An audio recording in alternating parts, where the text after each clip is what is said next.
Congressman Mast, Americans are seeing the footage coming in, right? And again, they're saying, who's in charge? Let's listen to this leaked footage from August 2021. Federal contractors at an airport in Westchester where illegals are being flown in. Watch this. I used to pick up basketball teams that had more security. 100%. Yeah. You know, and very easily, you know, few people could just go that way. So I'm here to. Oh yeah. I mean, it's slowly coming together, but we also don't know, you know, really what's happening, how they're getting here, whatever else.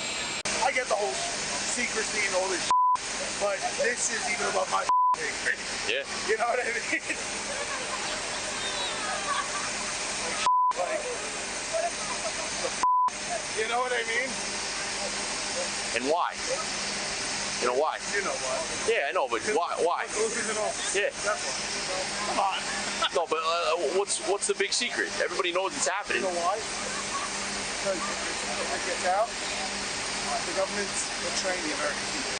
Do you hear that, Congressman Mast? The government is betraying the American people. If this is all okay, right? If this is about transparency, why these secret flights in the dead of night? Americans increasingly ask, who's in charge? What's going on here? Your reaction? Because it's not okay. That's why they're saying it. We can't give Joe Biden a pass to say the question, who is in charge? He is in charge. He's the chief executive officer of the United States of America, of every federal agency, to include Customs and Border Patrol and every other agency out there. The buck is supposed to stop with him. He says it does. We know, in fact, he shifts the blame off every time he can.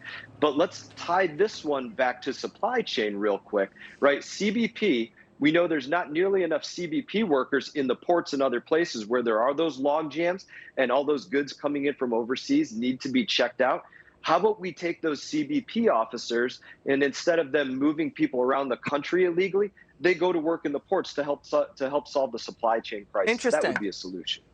You know, Americans more and more are seeing what's going on with crime in U.S. cities, right? We've got 22 cities, 44% rise in homicides since 2019. New York City, cops visibly stricken with grief on camera at a vigil and a wake for two cops shot dead, Jason Rivera and Wilbert Mora. The president is going to meet with the New York Democrat mayor next week. We've got new data coming in. 4 out of 10 criminals freed without bail under the Democrats' bail reform were rearrested, committing more crimes.